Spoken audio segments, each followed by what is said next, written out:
चलिए आज organic chemistry का जो जान है वो जान क्या है? Electronic effect. इसको देखते हैं, क्योंकि एक बार अगर आपका इलेक्ट्रॉनिक इफेक्ट में कमांड बन गया तो मान के चलिए कि आगे रिएक्शन में आपका कमांड बन जाएगा। बस में आगे। और जो इलेक्ट्रॉन की बात कर रहे हैं तो सबसे पहले ये दिमाग बैठाइएगा कि जहां जहां मैं इलेक्ट्रॉन की बात करूंगा वहां वहां रुपया या पैसा सोचना है। बस में आगे। और खुद को अपने आप को हमें क्या मानना है? कार्बन। बस में आगे, जिससे कि आप अपने आप से ऑर्गेनिक केमिस्ट्री को कोरिलेट कर पाओ कि जहां जहां मैं इलेक्ट्रॉन की बात करूंगा वहां वहां रुपया पैसे के बारे में सोचना है, और जहां जहां कार्बन की बात होगी वहां अपने आप को खुद से कंपेयर करना है। बस में आगे। चलिए अब एनालाइज करते हैं।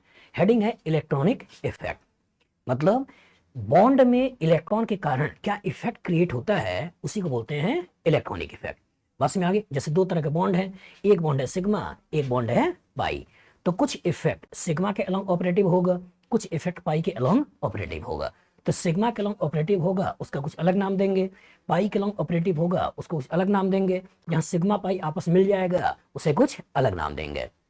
बस में आगे।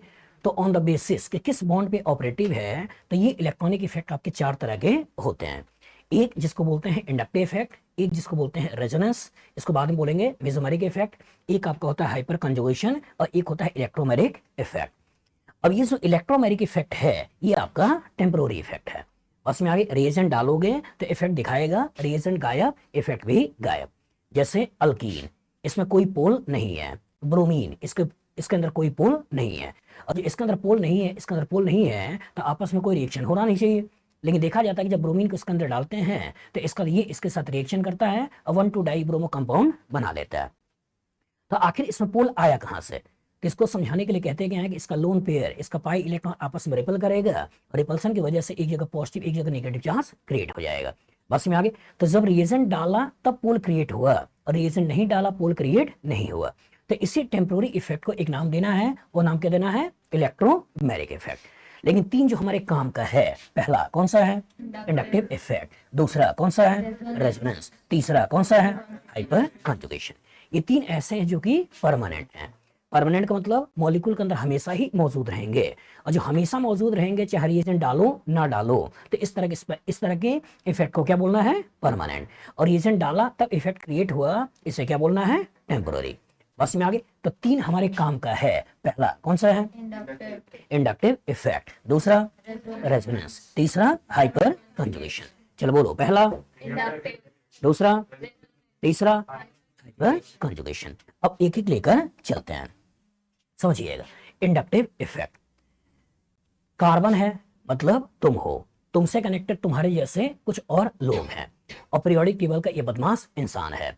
बस में आगे। तुम यहाँ पे हो, तुम्हारी बदमाशी का जो लेवल है वो लेवल कितना है? 2.5। तुमसे ज्यादा बदमाश ये है, इसकी बदमाशी का लेवल कितना है? 3.0। इससे बदमाश ये है, इसकी बदमाशी का लेवल 3.5। और ये फ्लोरीन, इसकी बदमाशी का लेवल 4.0। तो कौन कितना बदमाश है इसको मेजर करने के लिए पॉलिंग साहब ने एक स्केल दिया था जिसको बोलते हैं इलेक्ट्रोनेगेटिविटी स्केल। और उसी इलेक्ट्रोनेगेटिविटी स्केल पे कार्बन की वैल्यू 2.5 है, नाइट्रोजन 3 है, ऑक्सीजन 3.5 है, फ्लोरीन 4 है, और हाइड्रोजन कितना है? 2.1। इसलिए जनरलाइज कर देते हैं कि कार्बन के इधर की इलेक्ट्रोनेगेटिविटी ज्यादा है, और कार्बन के इधर वाले एटम की इलेक्ट्रोनेगेटिविटी कार्बन के इधर वाले की इलेक्ट्रोनेगेटिविटी कम है, कार्बन के इधर वाले की इलेक्ट्रोनेगेटिविटी ज्यादा है। तो सोचो, अगर मान लो कि तुम हो, तुम्हारी बदमाशी का लेवल 2.5 है, और फ्लोरीन है जिसकी बदमाशी का लेवल 4.0 है, और दो लोगों ने बिजनेस में पैसा लगाया, दो लोगों ने अगर बिजनेस में पैसा लगाया और इसकी बदमाशी का लेवल ज्यादा है, इसकी बदमाशी का लेवल कम है, तब होगा क्या? ये चाहेगा कि पूरा बिजनेस मेरे कंट्रोल में रहे, सारा का सारा इलेक्ट्रॉन क्लाउड, सारा पैसा मेरे पास रहे, कि कभी बिजनेस टूटे तो मेरे पास पैसा है, इसके पास पैसा ना जाए। मतलब जब दो लोगों ने अगर आपस में इलेक्ट्रॉन की शेयरिंग करके कोई बॉन्ड बनाया है, तो अगर ये ज्यादा इलेक्ट्रोनेगेटिव एटम है तो सारा इलेक्ट्रॉन क्लाउड अपनी तरफ खींचेगा, और जो सारा इलेक्ट्रॉन क्लाउड अपनी तरफ खींचेगा तो क्या कार्बन के ऊपर पार्शियल पॉजिटिव चार्ज आया या नहीं आया? आया। अब सोचो, तुम हो चुके हो गरीब, और जब तुम गरीब हो चुके हो तो तुम्हें चाहिए क्या? पैसा। तो तुम अगल बगल वालों से पैसा मांगोगे। तो मान लो अपने दोस्त से इससे पैसा मांगा तो इसने कुछ पैसा तुमको दिया, तो कुछ पैसा दिया तो यहां भी गरीबी आई। बस में आगे। लेकिन कुछ पैसा दिया तो तुम्हारे पास गरीबी ज्यादा थी, यहाँ गरीबी कम है। इसके पास गरीबी आई तो बगल वाले से पैसा मांगा तो इसने मान लो कुछ पैसा दिया, तो क्या इसके ऊपर भी गरीबी आया या नहीं आया? आया। तो इसी गरीबी का सिग्मा बॉन्ड क्लॉन्ग ट्रांसमिशन, इसी गरीबी का सिग्मा बॉन्ड क्लॉन्ग ट्रांसमिशन, इसी को बोलते क्या है, इंडक्टिव इफेक्ट। और डेफिनेशन क्या हुआ कि जब दो एटम के बीच में इलेक्ट्रोनिगेटिविटी का डिफरेंस होगा तो मोर इलेक्ट्रोनिगेटिव लेस इलेक्ट्रोनिगेटिव का इलेक्ट्रॉन क्लाउड खींचेगा, जिसकी वजह से बॉन्ड में पोलैरिटी क्रिएट होगी। और इसी पोलैरिटी का सिग्मा बॉन्ड क्लॉन्ग ट्रांसमिशन, इस ट्रांसमिशन को क्या बोलना है, इंडक्टिव इफेक्ट। बस में आगे। अब सोचो, मान लो कार्बन है, कार्बन से OH कनेक्टेड है, कार्बन से क्या है, OH कनेक्टेड है। और जब कार्बन से OH कनेक्टेड है तो ऑक्सीजन जिसकी बदमाशी का लेवल कितना है, 3.5, कार्बन जिसकी बदमाशी का लेवल 2.5, हाइड्रोजन जिसकी बदमाशी का लेवल 2.1। तो ये ज्यादा बदमाश है, तो इधर से पैसा खींच रहा है, इधर से पैसा खींच रहा है। ये 6 साल का बच्चा, ये 8 साल का बच्चा और 1 साल का बच्चा, तो इसकी ख्वाहिश क्या होगी, इसका सारा पैसा ले लें। तो सारा पैसा ले लें तो अपने दोस्तों को बुलाता है और इसको रोड एक्सीडेंट में मार देता है। उसका सारा पैसा गया, और सारा पैसा गया था यहाँ आ गया, मतलब ऑक्सीजन के पास क्या हो चुका है, बहुत सारा पैसा। और जब बहुत सारा पैसा हो गया, अब इस पैसे को क्या करेगा, डिस्पर्स करेगा। और जो पैसे को डिस्पर्स करेगा तो इसने बगल वाले को पैसा दिया, ये कार्बन अमीर बना, उसने बगल वाले को दिया, ये भी कार्बन अमीर बना, इसने बगल वाले को दिया, ये कार्बन भी अमीर बना। तो अमीरी का सिग्मा बॉन्ड क्लॉन्ग ट्रांसमिशन या गरीबी का सिग्मा बॉन्ड क्लॉन्ग ट्रांसमिशन, इसी ट्रांसमिशन को क्या बोलते हैं, इंडक्टिव इफेक्ट। तो इससे क्या क्या चीजें निकली, वो क्या निकली, जब दो एटम के बीच में इलेक्ट्रोनिगेटिविटी का डिफरेंस, मतलब इंडक्टिव इफेक्ट के पहला ही पॉइंट क्या है कि जहां भी इलेक्ट्रोनिगेटिविटी का डिफरेंस होगा वहां इंडक्टिव इफेक्ट होगा।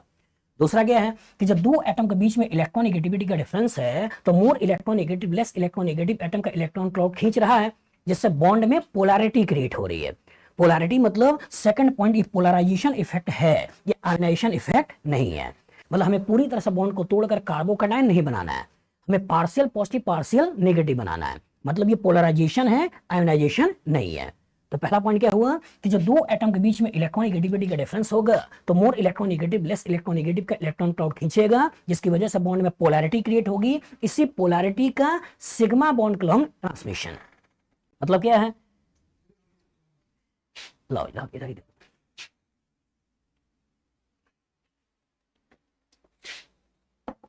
तो इसी पोलैरिटी का सिग्मा बॉन्ड क्लॉन्ग ट्रांसमिशन, इसी ट्रांसमिशन को जो नाम देना है वो क्या नाम देना है, इंडक्टिव इफेक्ट। तो यहां तीसरा पॉइंट आया कि सिग्मा बॉन्ड क्लॉन्ग ट्रांसमिशन। बस में आगे हमें पाई क्लॉन्ग नहीं खेलना है, जो भी खेलना है वो कहां खेलना है, सिग्मा। तो पहला कि जब दो एटम के बीच में इलेक्ट्रोनिगेटिविटी का डिफरेंस होगा तो मोर इलेक्ट्रोनिगेटिव लेस इलेक्ट्रोनिगेटिव का इलेक्ट्रॉन क्लाउड खींचेगा, जिससे बॉन्ड में पोलैरिटी क्रिएट होगी। इस पोलैरिटी का सिग्मा बॉन्ड क्लॉन्ग ट्रांसमिशन, इसको बोलना क्या है, इंडक्टिव इफेक्ट। अब सोचो, अगर हम इस इलेक्ट्रॉन को इधर की तरफ खींच रहे हैं तो इसका एक डायरेक्शन हमको मिल रहा है, नहीं मिल रहा है, मिल रहा है। जैसे मान लो क्लोरोबेंजीन है तो क्लोरीन की इलेक्ट्रोनिगेटिविटी ज्यादा है, कार्बन की ज्यादा है, तो सारा पैसा किधर जाएगा, कार्बन की, ये क्लोरीन की तरफ। यहाँ अगर CH3 CH2 MgCl, तो Mg कार्बन, किसकी इलेक्ट्रोनिगेटिविटी ज्यादा है, कार्बन, तो मैग्नीशियम का पैसा कार्बन भी खींचेगा और मैग्नीशियम का पैसा क्लोरीन भी खींचेगा। मतलब इलेक्ट्रॉन हमको इधर भेजना है, ना कि इसके पैसे को इधर भेजना है।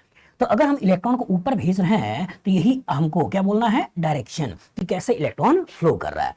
तो कभी कार्बन अमीर बन रहा है और कभी कार्बन गरीब बन रहा है। बस में आगे, कभी खींचा जाएगा तो यहाँ गरीबी क्रिएट होगी और जो दिया जाएगा तो यहाँ अमीरी क्रिएट होगी। बस में आगे, तो इसी को बोलते हैं डायरेक्शन ऑफ इलेक्ट्रॉन फ्लो। और इसको हमने ट्रांसमिट किया था अलोंग सिग्मा बॉन्ड, और जो ट्रांसमिट किया था अलोंग सिग्मा बॉन्ड, इसलिए इस इफेक्ट का एक नाम और है, वो नाम क्या है, ट्रांसमिशन इफेक्ट। तो काम की चीज क्या है, इलेक्ट्रोनिगेटिविटी का डिफरेंस होगा, इंडक्टिव इफेक्ट होगा। ये एक पोलराइजेशन है, आयोनाइजेशन नहीं है। सिग्मा का नाम ऑपरेटिव है, डायरेक्शन जिधर इलेक्ट्रोनिगेटिविटी ज्यादा है उधर भेजना है, इसे हम ट्रांसमिशन इफेक्ट भी कहते हैं। बताओ कोई दिक्कत, चलिए नेक्स्ट पॉइंट पे आते हैं। अब एनालाइज करिए, नाइट्रो पैसा खींचेगा या देगा, खींचेगा। Cl पैसा खींचेगा या देगा, खींचेगा। मतलब जब भी दो या दो से ज्यादा ग्रुप्स आ गए तो इंपॉर्टेंट क्या हो जाता है, पावर, कि किसका पावर ज्यादा है किसका पावर कम है। बस में आगे, जैसे मान लो आपके पास 1 लाख रुपया आया, 1 लाख रुपया आया, आपने खरीदा गया लॉलीपॉप। बस में आगे, अगर आपने लॉलीपॉप खरीदा तो इसकी कीमत कितनी है, 5 रुपए। बस में आगे, तो सोचो कितना सारा लॉलीपॉप खरीद लोगे, मेडिकल वाले कितना खरीद लोगे कितना 20,000 होगा ना, 20,000। लेकिन गलती से अगर आपने एप्पल का आईफोन खरीदा, एप्पल का आईफोन खरीदा, बस में आगे, तो इसका हो सकता है सारा का सारा पैसा एक ही ले ले। बस में आगे, तो ये भी पैसा आपसे खींच रहा है, ये भी आपसे पैसा खींच रहा है। लेकिन अकेला इस एप्पल का आईफोन का जो पावर है इसके 20,000 मतलब लॉलीपॉप के बराबर है। तो इसका तो पैसा खींचने वाला तो है, लेकिन कौन कितना खींचता है ये ऑर्डर हमको याद करना है। जैसे पापा भी तुमको पैसा दे रहे हैं, चाचा भी तुमको पैसा दे रहे हैं, भाई भी तुमको पैसा दे रहा है, दोस्त भी पैसा दे रहा है, तो ज्यादा पैसा कौन देगा? दोस्त तो समोसा खाएगा, वो देगा नहीं। बस यहाँ हमेशा 500 रुपए लेके जाएगा, ठीक है, और जब भी दुकान आएगा तो कहेगा समोसा खाते हैं, और हमेशा कहेगा 500। और तुम्हारे जेब से 10 रुपए 20 रुपए निकलवाता रहेगा। बस में आगे चले, इधर आते हैं। तो कौन कितना पैसा दे सकता है, कौन कितना पैसा खींच सकता है, ये ऑर्डर हमको याद करना है। कितना का ऑर्डर याद है? अभी दरवाजा बंद करके याद करवाएंगे, अगर याद नहीं है तो। सबसे पहले क्या करना है? NR3 प्लस, फिर SR2 प्लस, फिर NH3 प्लस, फिर NO2, फिर SO3H, फिर CN, फिर कार्बोनिल, इसमें सब आ गए, ठीक है। फिर फ्लोरीन, क्लोरीन, ब्रोमीन, आयोडीन, फिर OR, फिर OH, फिर कार्बन कार्बन ट्रिपल बॉन्ड, फिर NH2, फिर फिनाइल, फिर डबल बॉन्ड, फिर H। जब देने की बात करेंगे तो सबसे पहले O माइनस, फिर COO माइनस, फिर टर्सरी ब्यूटाइल, आइसोप्रोपाइल, फिर इथाइल, मिथाइल, ड्यूटेरियम H। बस में आगे कभी कभी हो सकता है O माइनस को ऐसा न लिख के ONA लिख दे या OK लिख दे, इसको हो सकता है COO माइनस को ऐसा न लिख के COONA या COOK लिख दे।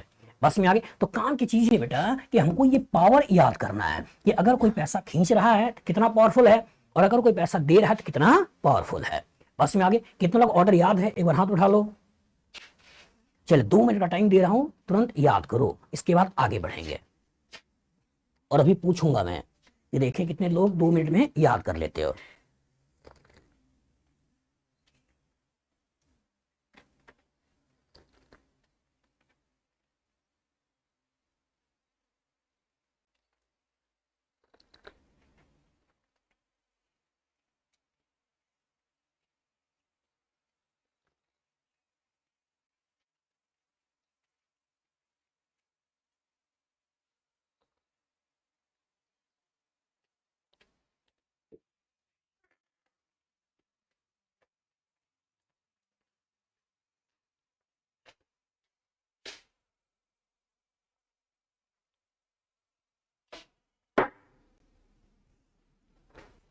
तुम जाओगे तो जाओ, फिर बैठेंगे जी।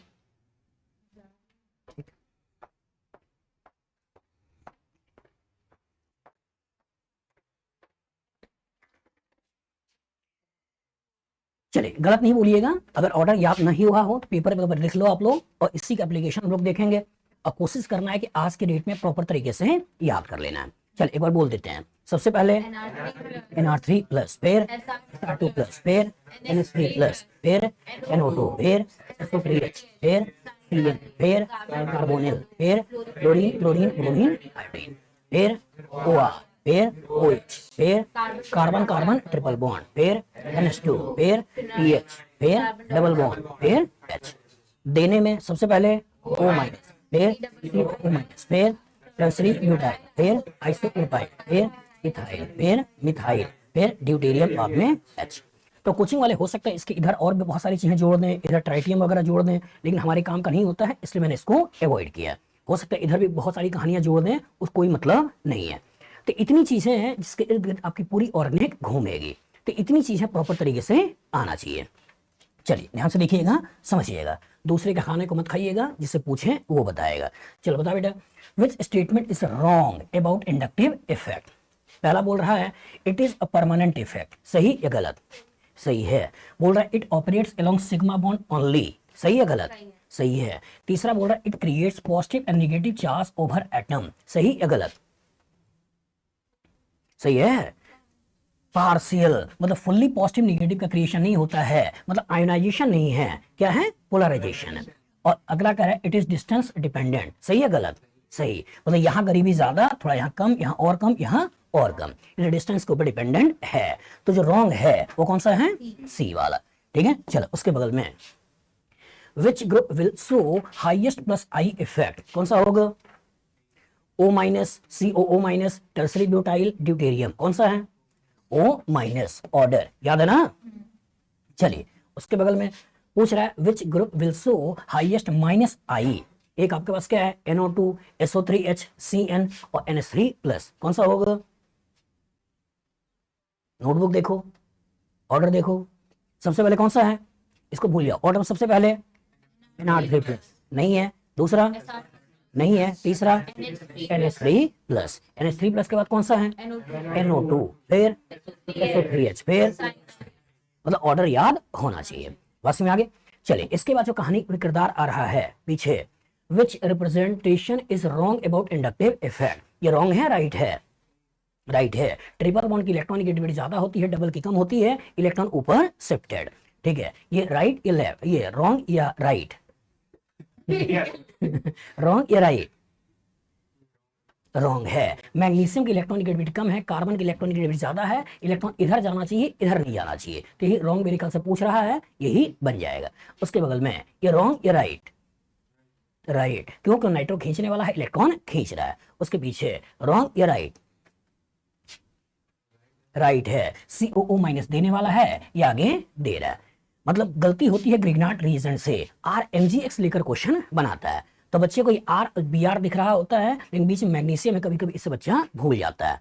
जब केवल आकर आपका R और BR होता तब खींचता है, लेकिन बीच में मैग्नीशियम आ गया तो इसकी इलेक्ट्रॉनिक नेगेटिविटी ज्यादा, इलेक्ट्रॉन इधर आएगा। बस में आगे चलिए। हाँ, इधर पूछ रहा, विच of the following compound have very less value of inductive effect. एक दे रहा है इथेन, एक दे रहा इथाइल क्लोराइड, एक दे रहा इथेनॉल, एक दे रहा इथाइल अमीन। कौन सा होगा? ए होगा। क्यों? हाँ, ऐसा सेम मत बोलो, ऐसा सोचो कि इथेन मतलब CH3, CH2 और H है। H रेफरेंस वैल्यू है। इसी H को हटा के कभी Cl लगा रहे हो, कभी O लगा रहे हो, कभी N लगा रहे हो, तो क्या इनके बीच में इलेक्ट्रॉनिगेटिविटी का डिफरेंस आया नहीं आया?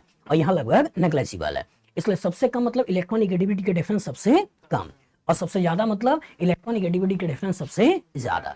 बस में आगे तो इलेक्ट्रॉनिगेटिविटी का डिफरेंस देखना है। चलिए, अब इंडक्टिव इफेक्ट के बाद जो कहानी आती है वो कहानी किसकी है? रेजोनेंस। और रेजोनेंस के लिए कुछ डाटा आपको याद रखना है, जिसको हम आगे बॉन्ड लेंथ के समय में समझाएंगे। कि कार्बन कार्बन सिंगल बॉन्ड, इसकी बॉन्ड लेंथ होती है 1.54 angstrom. Carbon carbon double bond, इसकी बॉन्ड लेंथ होती है 1.34 angstrom. Carbon carbon triple bond, इसकी वैल्यू होती है 1.20 एंगस्ट्रॉम। लेकिन जब बेंजीन देखा गया तो हमने पाया कि बेंजीन में सारी बॉन्ड लेंथ बराबर है, और ये है 1.39 एंगस्ट्रॉम। तो शुरू में केमिस्ट्री के लिए, ये केमिस्ट के लिए बहुत बड़ा सरदर्द था कि इस मॉलिक्यूल का डिग्री ऑफ अनसैचुरेशन 4 है। डिग्री ऑफ अनसैचुरेशन 4 है। Formula very good. ठीक है, तो डिग्री ऑफ अनसैचुरेशन 4 है, और जब डिग्री ऑफ अनसैचुरेशन 4 है तो 4 डबल बॉन्ड हो सकता है, 4 रिंग हो सकता है, 2 ट्रिपल बॉन्ड हो सकता है, डबल बॉन्ड रिंग का कॉम्बिनेशन हो सकता है। तो आखिर बेंजीन है कैसा? ये बेंजीन देखा गया ट्रांसपेरेंट लिक्विड है, पानी जैसा। तो जो पानी जैसा ट्रांसपेरेंट लिक्विड है, तो बेंजीन है कैसा? इस शुरू में केमिस्ट्री के लिए बहुत बड़ा सरदर्द था। बस में आगे तो टेस्ट करते हैं कि किसी कंपाउंड के अंदर carbon carbon double bond triple bond है या नहीं है। उसके लिए ब्रोमीन वाटर डालते हैं, और अगर ब्रोमीन का कलर डिकलराइज हो जाए, ब्राउन टू रेड होता है, गायब हो जाए, डिकलराइज हो जाए, तो कहते हैं carbon carbon double bond triple bond है। लेकिन जब बेंजीन को इसके अंदर डाला और डालने का ब्रोमीन वाटर डाला, तो देखा डिकलराइज नहीं हो रहा है। और जो डिकलराइज नहीं हो रहा है मतलब क्या है कि बेंजीन के अंदर carbon carbon double bond triple bond नहीं है। और जो डबल बॉन्ड ट्रिपल बॉन्ड नहीं है और ड्यू 4 है, तो आखिर बेंजीन है कैसा? ये केमिस्ट के लिए बहुत बड़ा सरदर्द था। तो उसी में एक साइंटिस्ट ने प्रपोज किया कि ड्यू 4 है तो 4 रिंग बना लेते हैं। तो एक रिंग इन्होंने ऐसे बना दिया, दूसरा रिंग इन्होंने ऐसे बना दिया, तीसरा ऐसे बना दिया, चौथा ऐसे बना दिया, और बोल दिया बेंजीन ऐसा है। लेकिन ये भी देखा कि बेंजीन बहुत ज्यादा स्टेबल है, और जो बहुत ज्यादा स्टेबल है तो इसके अंदर एंगल का स्ट्रेन है, और जो एंगल का स्ट्रेन है तो मॉलिक्यूल बहुत ज्यादा अनस्टेबल है, मतलब ये तो बेंजीन नहीं है। तो दूसरे साइंटिस्ट आए देवार, उन्होंने बोला कि चलो ठीक है, ये नहीं है तो ऐसा करते हैं कि एक DU ये हो गया, दूसरा ये हो गया, तीसरा ये हो गया, चौथा ये हो गया, ऐसे बेंजीन बना लेते हैं। बस में आगे। लेकिन फिर देखा कि बेंजीन की सारी बॉन्ड लेंथ बराबर है, और सारी बॉन्ड लेंथ बराबर है तो यहाँ डबल यहाँ सिंगल, मतलब बॉन्ड लेंथ में अंतर आएगा। और जो आएगा तो इसको कैसे समझाएं? तो इसको समझाने के लिए बोला कि चलो एक बार ऐसे बना लेते हैं, एक बार ऐसे बना लेते हैं, एक बार ऐसे बना लेते हैं, और तीनों को मिला देते हैं, कह देते हैं बेंजीन है। लेकिन फिर कहानी में ट्विस्ट आया कि इसके अंदर अभी भी एंगल का स्ट्रेन है, और जो अभी भी एंगल का स्ट्रेन है तो मॉलिक्यूल अनस्टेबल होना चाहिए, लेकिन देखा गया बहुत ज्यादा स्टेबल है। तो इससे तो स्टेबल आपने समझा दिया, लेकिन अभी भी आपने मोस्ट स्टेबल को नहीं समझाया। तो लोगों ने फिर सोचना चालू किया कि कैसा समझाएं, इसकी स्टेबिलिटी भी बता दें। तो उससे एक साइंटिस्ट थे जिनका नाम था केकुले। इन्हें एक सपना आया, और सपने में इन्होंने क्या देखा, एक सांप है, उसने अपनी पूंछ को पकड़ रखा है और घूम रहा है। इसी थॉट को उन्होंने सोचते हुए और बोला कि यार इसको भी हटा देते हैं और इसको भी हटाकर कुछ ऐसा बना लेते हैं और ऐसा डांस करा देते हैं, और डांस कराकर ऐसे हम बना लेते हैं और कह देते हैं कि इन दोनों को मिला दिया और रियल स्ट्रक्चर ऑफ बेंजीन बना दिया। बस में आगे। तो करंट सिनेरियो में हम जो बेंजीन का स्ट्रक्चर पढ़ते हैं वो कौन सा है, कैलकुलेट स्ट्रक्चर ऑफ बेंजीन। लेकिन सोचो, दीवार साहब बोल रहे हैं कि ये है, कैलकुलेट साहब बोल रहे हैं ये है, और सबसे बड़ी बात कहानी सुना रहे हैं कि सांप आया सपने में, घूम रहा था, इसलिए मैंने इसको घुमा दिया, घुमा के ऐसे बना दिया। तो क्या दीवार साहब को अच्छा लगा होगा, बुरा लगा होगा? बुरा लगा होगा। नाम हट रहा है ना, इनके काम को इंसान हटा रहा है और ये इंसान हटा रहा है, तो सोचो अच्छा लगेगा बुरा लगेगा? बुरा लगेगा। तो इन्होंने क्या बोला होगा, मेरे सपने में शिव जी आए तेरे सपने में सांप आया ना, मेरे सपने में शिव जी आए, उन्होंने बोला कि ये बेंजीन है। बस में आगे। अगर तो कह रहा है कि ये बेंजीन है तो प्रूव करो। बस में आगे। तो प्रूव कौन सा है, ऑर्थोजाइलिन। जो ऑर्थोजाइलिन के ऊपर ओजोनोलिसिस कराओगे तो उसके 3 प्रोडक्ट मिलते हैं, वो तभी मिल सकते हैं जो डबल बॉन्ड यहाँ और यहाँ दोनों जगहों पे हो। बस में आगे। तो ओजोनोलिसिस ऑफ ऑर्थोजाइलिन ये सपोर्टिंग फैक्टर है कि कैलकुलेट साहब ने जो बोला था बेंजीन का स्ट्रक्चर वो आपका सही है। बस में आगे। तो करंट सिनेरियो में हम ये सब कहानियां नहीं देखते हैं, हम करंट सिनेरियो में डायरेक्ट यही बेंजीन देख लेते हैं और यहीं से आपका डेफिनेशन निकलता है। यहीं से आपका क्या निकलता है, डेफिनेशन। क्या निकलता है, ये निकलता है कि जब कोई एक लेविस स्ट्रक्चर मॉलिक्यूल के सारे फिजिकल केमिकल प्रॉपर्टीज को ना समझा पाए तो उसी को समझाने के लिए पाई इलेक्ट्रॉन का या नॉन बॉन्डिंग इलेक्ट्रॉन का मूवमेंट कराते हैं। किसका कराते हैं, पाई इलेक्ट्रॉन का या नॉन बॉन्डिंग इलेक्ट्रॉन का मूवमेंट कराते हैं।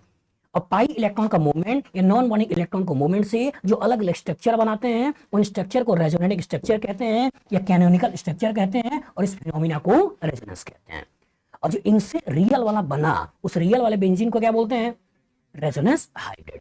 तो डेफिनेशन क्या है, डेफिनेशन है कि जब कोई एक लेविस स्ट्रक्चर मॉलिक्यूल के सारे फिजिकल केमिकल प्रॉपर्टीज को ना समझा पाए तो इसी को समझाने के लिए पाई इलेक्ट्रॉन का मूवमेंट करना है या नॉन बॉन्डिंग इलेक्ट्रॉन का मूवमेंट करना है और इससे अलग अलग स्ट्रक्चर बनाना है। इन स्ट्रक्चर को बोलना है रेजोनेटिंग स्ट्रक्चर है या कैनोनिकल स्ट्रक्चर है, और इस फिनोमिना को बोलना है रेजोनेंस है।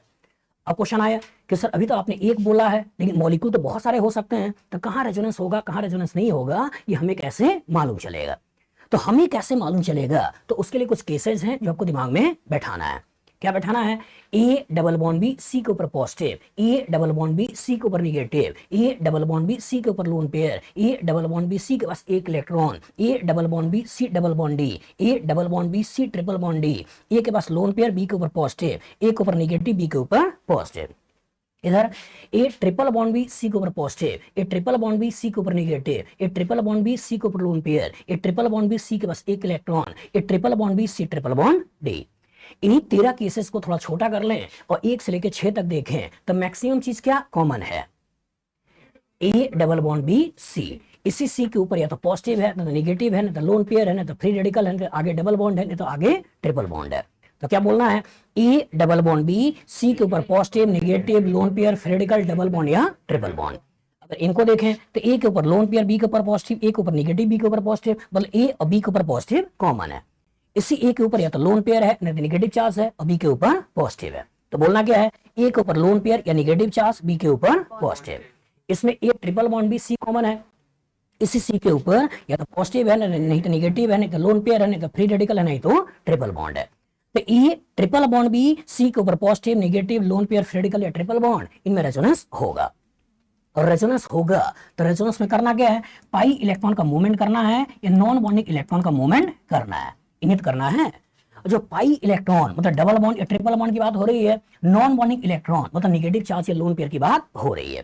तो इसका मतलब अमीर को गरीब को पैसा देना है। तो अमीरी ऑर्गेनिक केमिस्ट्री में 3 जगहों से होती है। एक कौन सा रूप में होगा, निगेटिव चार्ज, एक कौन सा होगा लोन पेयर, एक कौन सा होगा पाई। तो इन्हीं का पैसा गरीब के पास आएगा। और जो गरीब कौन सा होगा, तो गरीब का मतलब या तो पॉजिटिव चार्ज होगा या तो इनकम्प्लीट ऑक्टेट होगा या तो वैकेंट ऑर्बिटल होगा। बस में आगे। तो वैकेंट ऑर्बिटल है, इनकम्प्लीट ऑक्टेट है, पॉजिटिव चार्ज है, गरीब है, negative charge lone pair pi bond मतलब अमीर है। तो इन्हीं का पैसा इनको देना है।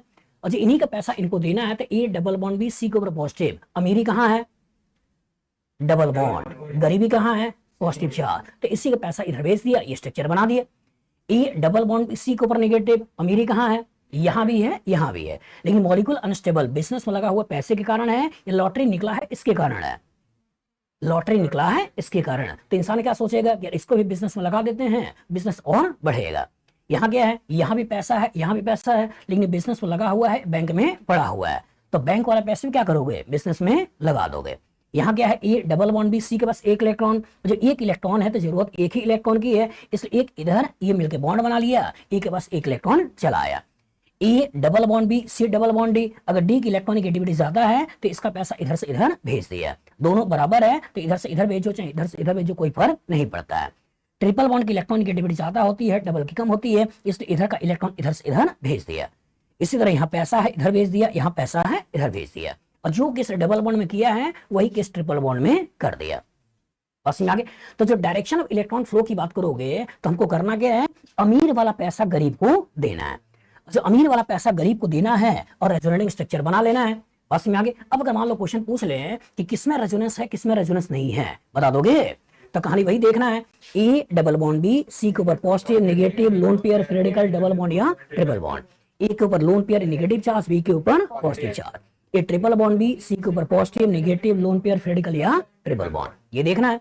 चलिए सोच के बताइए, इसमें रेजोनेंस है या नहीं है, यहाँ देख रहे हो, इसमें है या नहीं है, नहीं है, इसमें है, इसमें जल्दबाजी में बच्चा हो सकता है इधर देखे लगेगा नहीं है, लेकिन ए डबल बॉन्ड बी, यहाँ सी डबल बॉन्ड डी है ना, तो इसको पकड़कर रेजोनेंस है, इसमें इसको देकर सोचोगे, इसको देकर नहीं सोचोगे, तो A double bond B, C के ऊपर लोन पेयर, इसमें सोचो रेजोनेंस है या नहीं है, नहीं है। ए डबल बॉन्ड बी, सी, और सी के ऊपर ना ही पॉजिटिव है, ना ही निगेटिव है, ना ही लोन पेयर है, ना ही रेडिकल है, ना ही आगे डबल बॉन्ड है, ना ही आगे ट्रिपल बॉन्ड है, लेकिन इसमें क्या है, A double bond B, C double bond D, तो बीच में चाहे डबल बॉन्ड हो, बीच में ऐसा सिंगल बॉन्ड हो, इससे कोई लेने देना नहीं है। यहां भी ए डबल बॉन्ड बी, सी के पास लोन पेयर, तो चाहे सिंगल बॉन्ड हो चाहे डबल बॉन्ड हो, कोई फर्क नहीं पड़ता है। A double bond B, C, A double bond B, C के ऊपर लोन पेयर, चाहे बीच में सिंगल बॉन्ड हो डबल बॉन्ड हो, कोई फर्क नहीं पड़ता है। ठीक है डॉक्टर स्लो, पास्ट में आपसे पूछा है इस कंपाउंड का कॉमन नेम क्या है,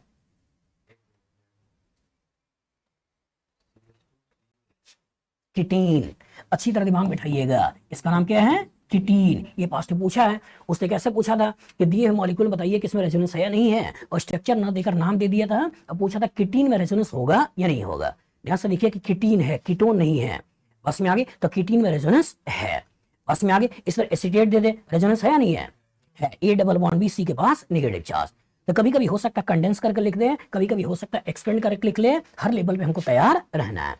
और रेजोनेंस में हमेशा जब मूवमेंट कराओगे तो करोगे क्या, यही जो अमीर है इन्हीं अमीर के पैसे को गरीब को देना है। तो अमीरी मैंने क्या बोला, या तो नेगेटिव चार्ज के रूप में होगा, या तो लोन पेयर के रूप में होगा, या तो पाई बॉन्ड के रूप में होगा। गरीबी या तो पॉजिटिव चार्ज के रूप में होगा, या इनकम्प्लीट ऑक्टेट के रूप में होगा, या वैकेंट ऑर्बिटल में होगा, यही तो होगा। अब हुआ गया, अगर यहां पर पैसा है, इस पैसे को इधर से इधर भेज दिया और भेज कर ये स्ट्रक्चर बना लिया। जब ये स्ट्रक्चर बनाया तो क्या देख रहे हो, सी पे इधर डबल बॉन्ड, इधर O माइनस CH3, सी पे इधर double bond O minus CH3, ये दोनों के दोनों सेम है डिफरेंट है, सेम है, और सेम है तो इसको बोलते हैं इक्विवेलेंट रेजोनेटिंग स्ट्रक्चर। लेकिन जब इसके इलेक्ट्रॉन को इधर से इधर भेजा तो यहाँ पे न्यूट्रल दिख रहा है, यहाँ निगेटिव यहाँ पॉजिटिव दिख रहा है, तो क्या ये दोनों सेम है डिफरेंट है, डिफरेंट है। और जो दोनों डिफरेंट होगा तो इसको क्या बोलना है, नॉन इक्विवेलेंट रेजोनेटिंग स्ट्रक्चर। और जब दोनों को दोनों इक्विवेलेंट हैं तो दोनों की स्टेबिलिटी बराबर होगी अलग अलग होगी, बराबर होगी। लेकिन अगर दोनों अनइक्विवेलेंट हैं तो क्या दोनों की स्टेबिलिटी बराबर होगी अलग अलग होगी, अलग अलग होगी। तो किसकी स्टेबिलिटी ज्यादा है किसकी स्टेबिलिटी कम है वो भी आपको प्रॉपर तरीके से आना चाहिए। जो भी आपको प्रॉपर तरीके से आना चाहिए तो उसके लिए हमको करना क्या है, उसके लिए हमको यही देखना है कुछ पॉइंट्स जो आपको दिमाग में बैठाना है। पहला इसी सीक्वेंस बैठाना है, और टोटल पॉइंट्स जो है वो नंबर में कितने हैं, 6। तो दिमाग बैठाना है कि न्यूट्रल मॉलिक्यूल की स्टेबिलिटी ज्यादा होती है, चार्ज मॉलिक्यूल की स्टेबिलिटी कम होती है जनरल पिक्चर में। बस में आगे, जनरल पिक्चर में क्या है, ये न्यूट्रल है और ये चार्ज है, तो न्यूट्रल ज्यादा स्टेबल है, चार्ज ज्यादा स्टेबल है, तो न्यूट्रल की स्टेबिलिटी ज्यादा है, चार्ज की स्टेबिलिटी कम है। बस में आगे, न्यूट्रल मतलब किसी भी तरह का कोई अमीरी गरीबी नहीं है, इंसान सुकून से जी रहा है।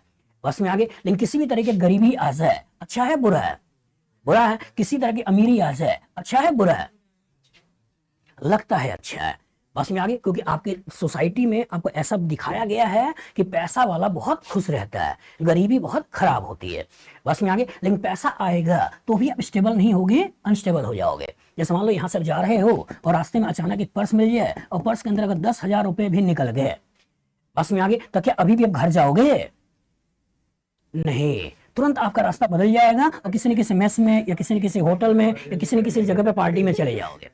बस में आगे तो जो ही पैसा आया तुरंत आपका दिमाग खराब कर देगा।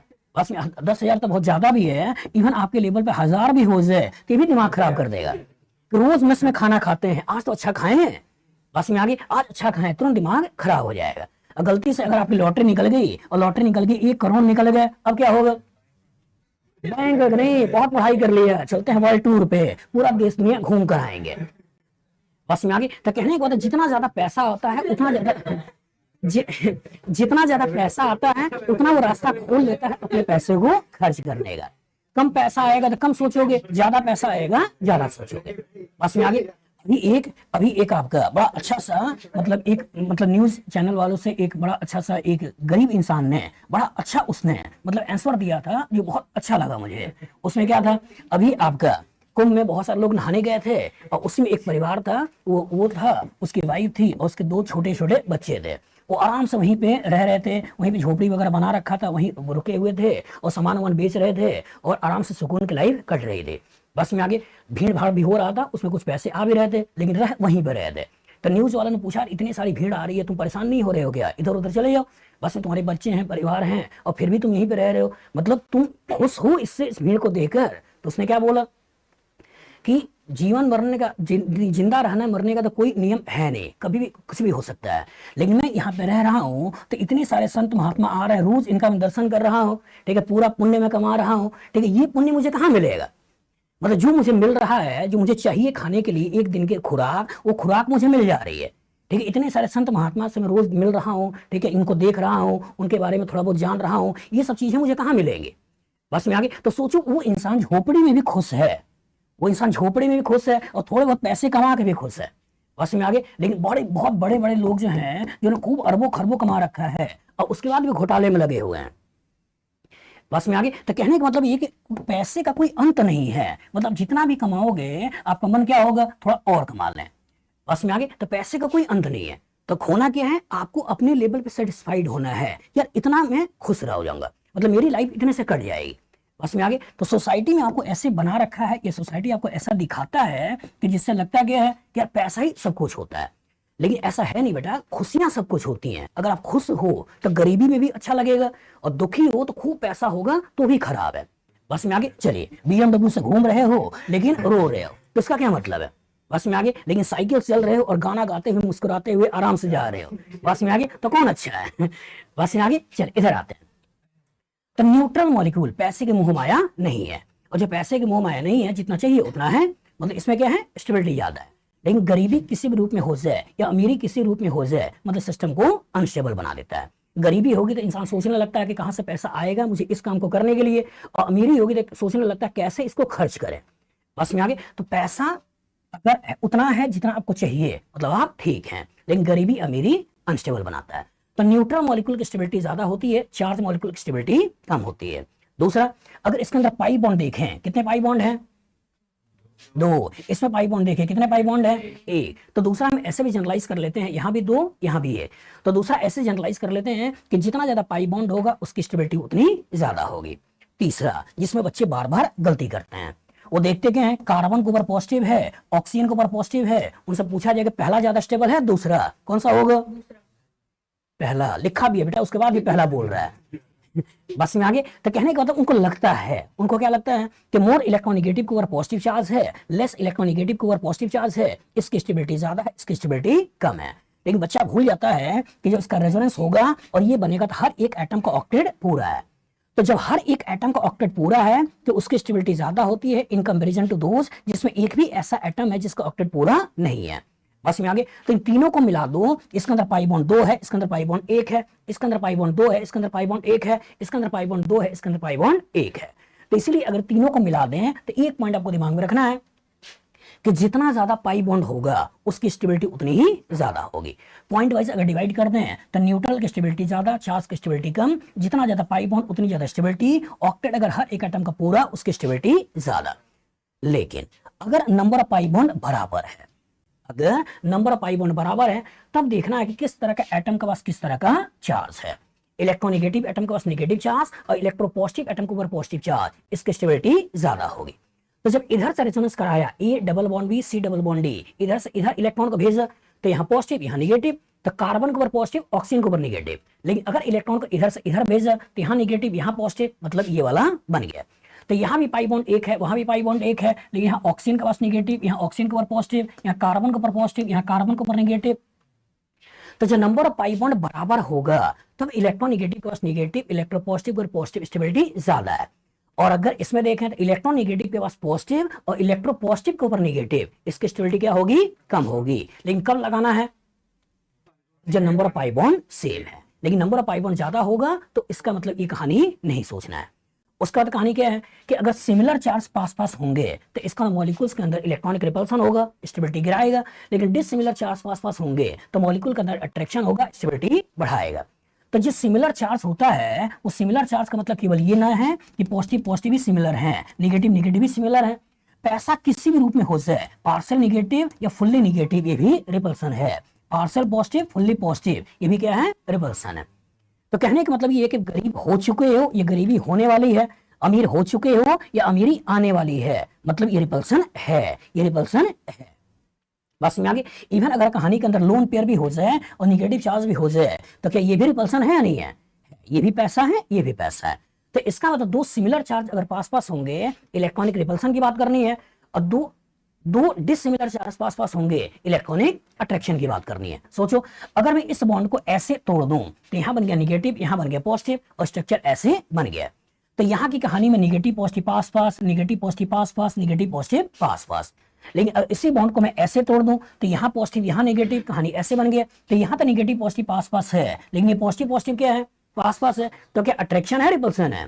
तो इसकी स्टेबिलिटी सबसे कम हो गई।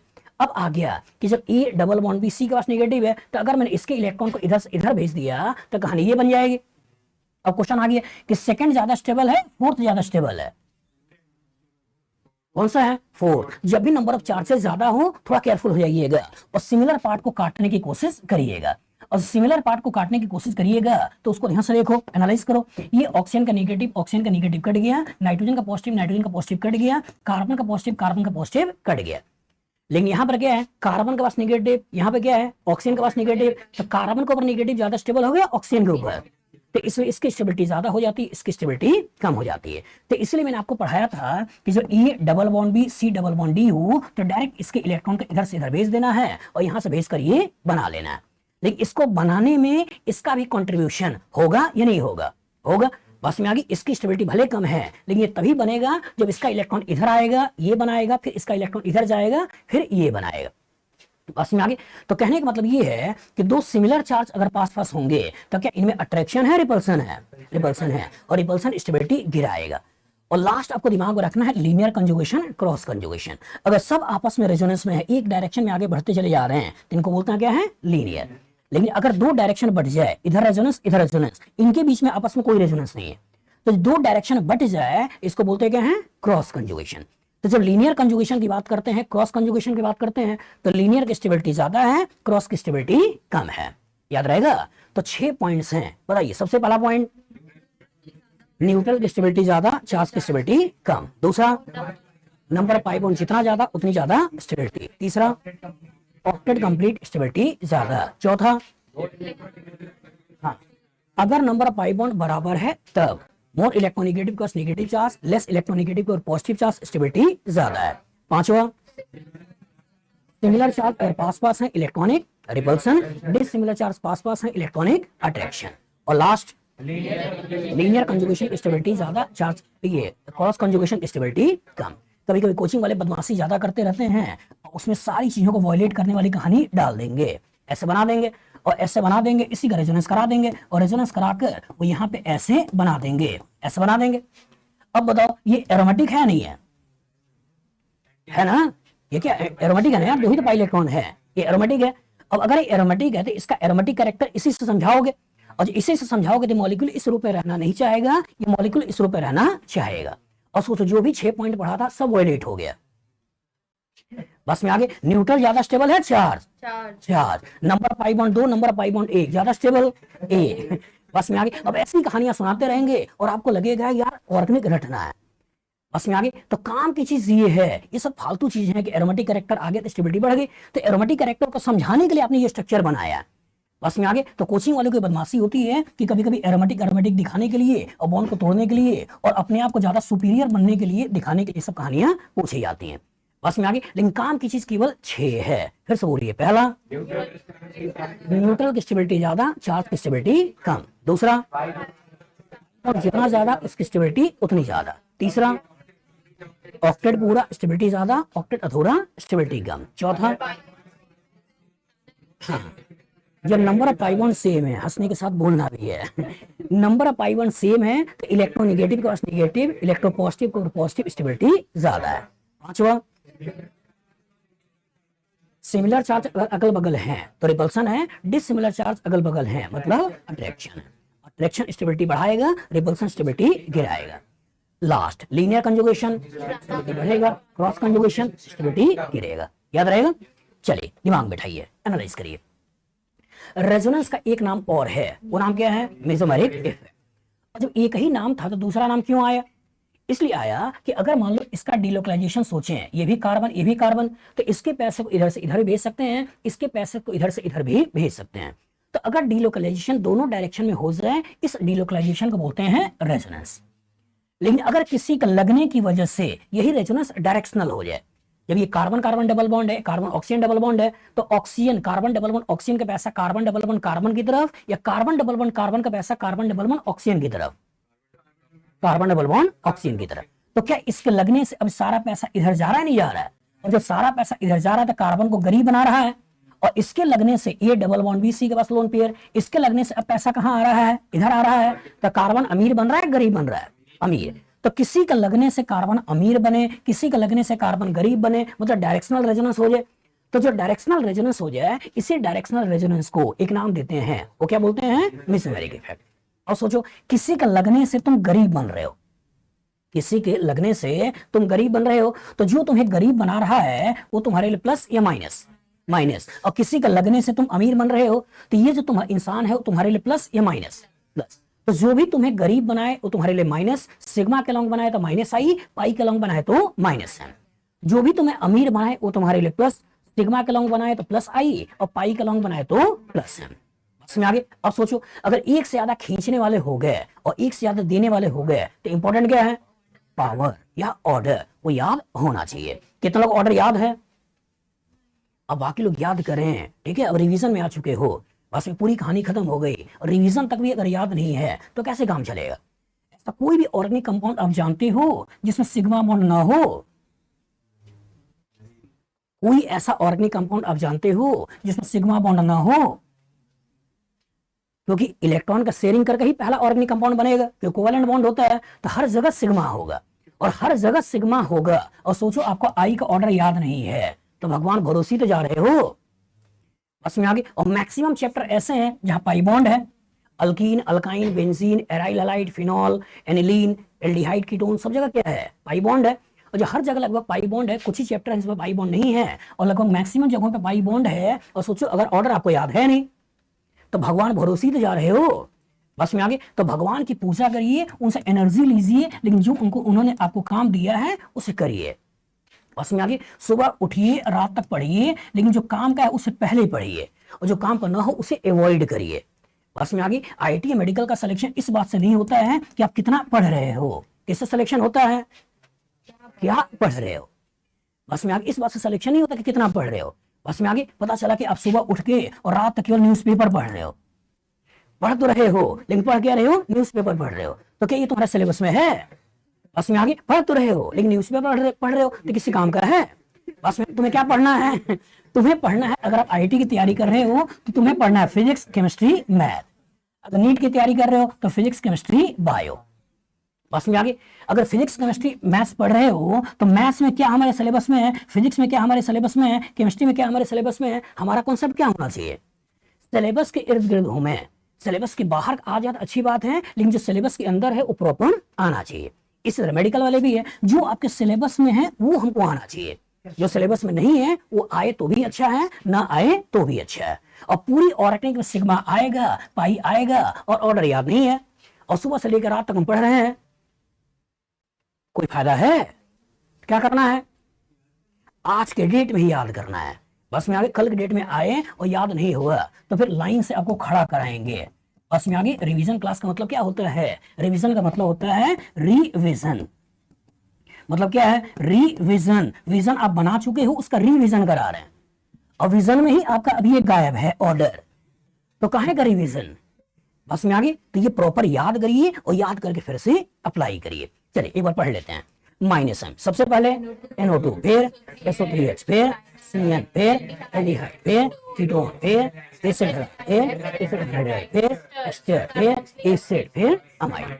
बस में आगे इधर आ जाओ। बस M सबसे पहले O- फिर NH2 फिर NHR फिर NR2 फिर OH फिर OR फिर NCOR फिर OCOR फिर फ्लोरीन क्लोरीन ब्रोमीन आयोडीन। बस में आगे ये प्रॉपर याद होना चाहिए। चलिए अब एनालाइज करिए कुछ क्वेश्चन, फिर आगे बढ़ेंगे। Resonance involve, resonance effect involves, ठीक है। रेजोनेंस में क्या इन्वॉल्व होता है? चलो बता भाई, रेजोनेंस में क्या इन्वॉल्व होता है? पहले बोल रहा है delocalization of pi electrons along a conjugated system, सही या गलत? कॉन्जुगेशन मतलब कि कभी A double bond B, C के ऊपर positive negative lone pair free radical double bond या ट्रिपल बॉन्ड, ये जो सिस्टम होता है इनको क्या बोलते हैं? कॉन्जुगेटेड सिस्टम है।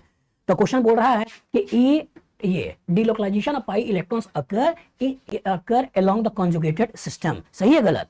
सही है ना। दूसरा बोल रहा है उसके बगल में कि delocalisation of loan pair of electron along a conjugated system, सही है गलत? सही है, क्योंकि यहाँ लोन पेयर होगा तो भी होगा, पाई बॉन्ड होगा तो भी होगा। उसके बगल में पूछ रहा है, बोल रहा है कि delocalisation of negative charge along the conjugated system, सही है गलत? सही है, मतलब आंसर क्या हो गया? ऑल आर करेक्ट, ये बना लेना है। चल उसके पीछे सोम, in which case linear conjugation is absent, absent इसमें कौन सा कंजुगेशन है? क्रॉस, इसका इधर है इसका इधर है, अबे कहां का लीनियर है? A double bond B C double bond D, ये आपस में रेजोनेंस है, ये आपस में रेजोनेंस में है। क्रॉस, जागो ग्राहक जागो, ठीक है। जो पूछा जाए वही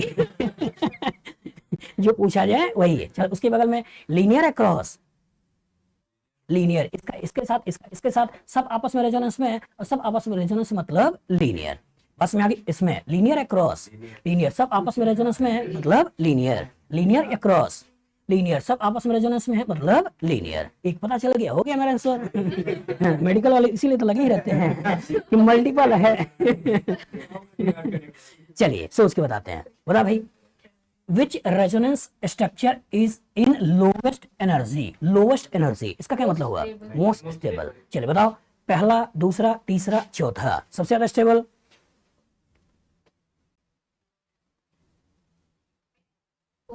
फोर्थ होगा ना? Yes sir. सोचिए, नाइट्रोजन ने 5 बॉन्ड बना लिया, पॉसिबल है? मतलब सोचो, इंडिया की पुलिस थोड़ी नहीं है कि मार मार मार मार के इसको चोर बनाना ही है। बस में आगे एक बार थाने आ गया तो चोर ही है वो, ठीक है। अगर नाइट्रोजन के पास मैक्सिमम 8 ही इलेक्ट्रॉन रखने की टेंडेंसी है तो 8 से ज्यादा नहीं बना सकता है।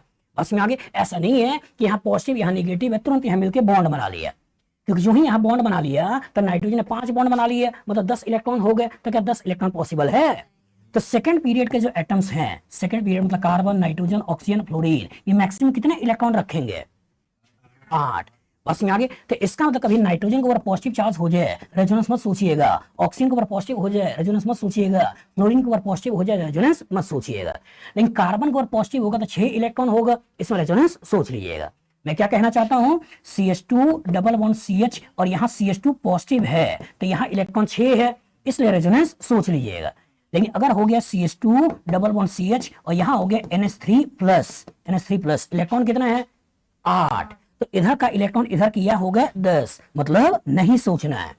अगर कहानी के अंदर हो गया CH2 डबल बॉन्ड CH यहाँ OH, अब सोच लो प्रोटोनेट करके ये बना दे, यहाँ 8 इलेक्ट्रॉन पहले से है तो क्या इसका इलेक्ट्रॉन इधर से इधर जाएगा? नहीं, मतलब नहीं सोचना है। कहानी के अंदर हो गया CH2 डबल बॉन्ड CH और यहाँ F, रेजोनेंस सोच सकते हो, लेकिन 3 लोन पेयर में से एक लोन पेयर ने प्रोटोनेट करके ये बना दिया, 8 इलेक्ट्रॉन पहले से, तो क्या इसका इलेक्ट्रॉन इधर से इधर जाएगा? रेजोनेंस नहीं सोचना है। बस में आगे। तो इसीलिए जब इसका इलेक्ट्रॉन इधर से इधर जाएगा तो ये डायरेक्ट ये नहीं बनाएगा, बल्कि क्या करेगा, इसके इलेक्ट्रॉन को तोड़ेगा और तोड़ के यहाँ नेगेटिव चार्ज बनाएगा और यहाँ पे डबल बॉन्ड का फॉर्मेशन करेगा। तो इसलिए ये डबल बॉन्ड बी सी के पास नेगेटिव, इसका इलेक्ट्रॉन इधर आया, मतलब ये कहानी के अंदर किरदार कुछ ऐसा बना लेगा। बस में आगे। तो कहने का मतलब ये है कि आप जब बना रहे हो तो नंबर ऑफ पाई बॉन्ड तो देखो, लेकिन साथ में ये भी देखा करो कि क्या रियल में पॉसिबल है या नहीं है। बस में आगे। तो ये रियल में पॉसिबल नहीं है, और नहीं है तो इसको तो पहले ही हटा दो। अब बच गए 3, इन तीनों बताओ। ए, इसमें कितने पाई बॉन्ड है? 2। इसमें कितना है? इसमें कितना है? 6 पॉइंट से पहला पॉइंट न्यूट्रल, कोई न्यूट्रल है नहीं। दूसरा कितने पाई बॉन्ड है? 2। कितने हैं? 1। हो गया हमारा काम। बस में आगे। इन दोनों में पूछ ले, इन दोनों में ज्यादा स्टेबल, काटना चालू करो। ऑक्सीजन का ऑक्सीजन के साथ कट गया, नाइट्रोजन का नाइट्रोजन के साथ कट गया, इसका इसके साथ कट गया, नहीं कटा? हाँ नहीं कटा। यहाँ O के पास इलेक्ट्रॉन, C के पास नेगेटिव, यहाँ O के पास नेगेटिव, C के पास पॉजिटिव, कौन ज्यादा स्टेबल? O के पास नेगेटिव या O के पास पॉजिटिव? इसलिए ये बना लेना है। बस में आगे। तो वो जो 6 पॉइंट है बेटा, उसे अच्छी तरह दिमाग में बैठा लीजिएगा। बस में आगे। चले उसके बगल में most stable resonating structure of diazomethane, बोल रहा CH2N2S। बोलो, पहला, दूसरा, तीसरा, चौथा। बी पक्का? हाँ, पाई बॉन्ड ज्यादा है। चलिए कौन सा जी? ABCD।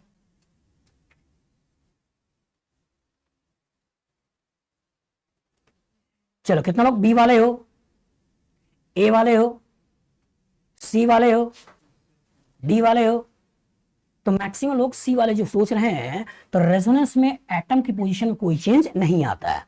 यहाँ carbon nitrogen nitrogen, carbon nitrogen nitrogen, carbon nitrogen nitrogen, लेकिन ये कार्बन दो तरफ से नाइट्रोजन, मतलब डाइसोमीथेन का ये स्ट्रक्चर तो है ही नहीं।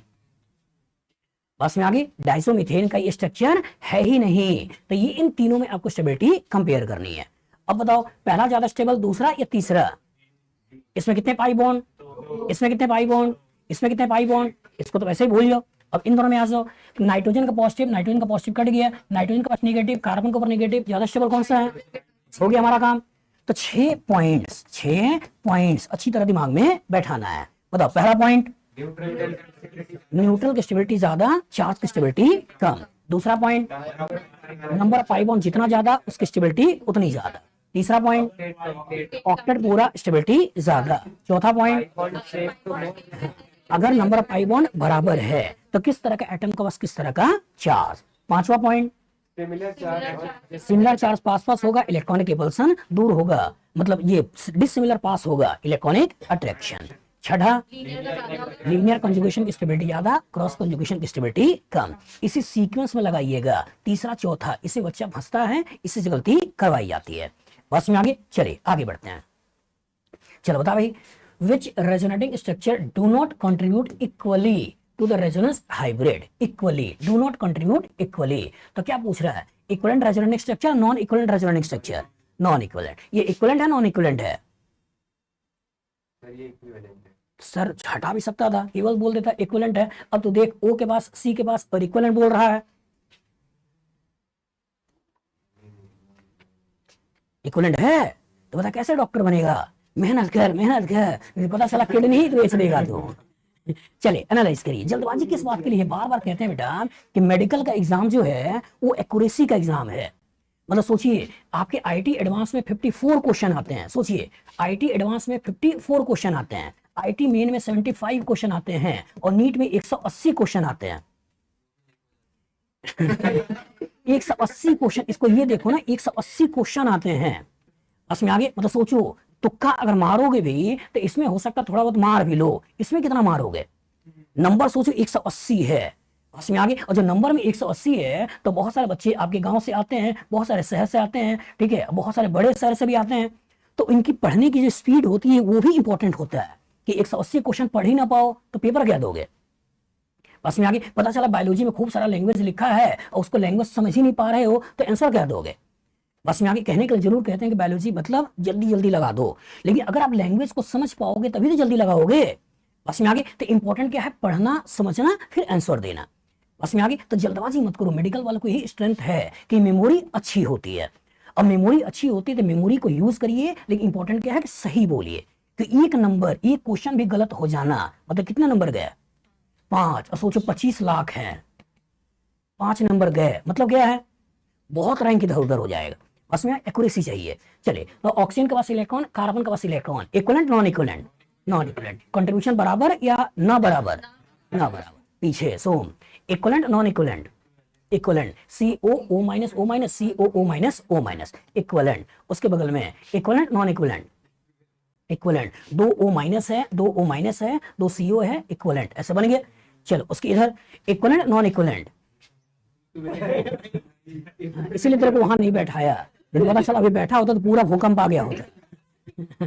इक्विवेलेंट। सोचो, डबल बॉन्ड इधर 2 methyl carbocation 2 methyl, double bond 2 methyl carbocation 2 methyl, कैसा हो गया? इक्विवेलेंट। ये तो बनेगा।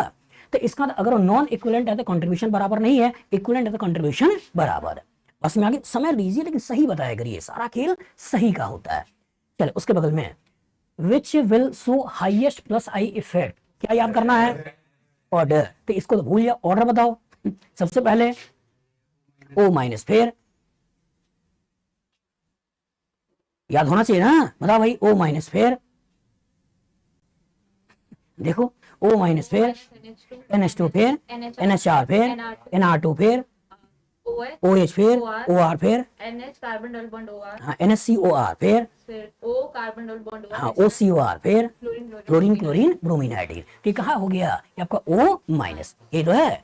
क्या ये प्लस M में होगा या नहीं होगा? नहीं होगा। ये किसमें है?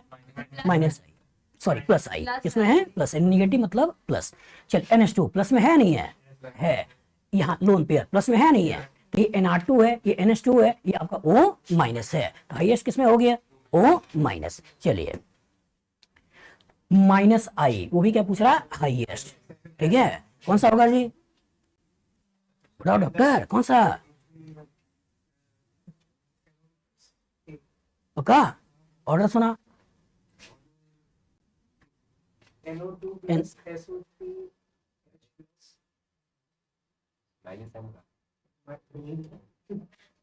डॉक्टर साहब रुको रुको रुको। हाँ, NO2 प्लस क्यों बोल रहा है? डायरेक्ट NO2 बोलो। NO2, फिर हाँ उसके आगे भी हाँ, फिर ना, फिर हाँ। चलो कौन सुनाएगा? बता भाई। हाँ बता। बस यही करना है। तो हाईएस्ट कौन सा हो गया? NO2। ये तो करना है। सोचो ये आपका माइनस M में होगा या नहीं होगा? होगा। कहां से होगा? यहाँ डबल बॉन्ड लगा देते पैसा जाएगा। बस में आगे मतलब रेजोनेंस में नहीं है, मतलब केवल माइनस आई से खींचेगा, माइनस M से पैसा नहीं खींचेगा। क्या ये माइनस M में होगा? नहीं। अगर यहाँ डबल बॉन्ड लगा दें तो क्या इसका इलेक्ट्रॉन इधर जाएगा? नहीं, मतलब माइनस M में नहीं है। ये minus M plus M, plus M lone pair है ना, तो एक डबल बॉन्ड भी C के पास लोन पेयर, ये पैसा देने का काम करेगा।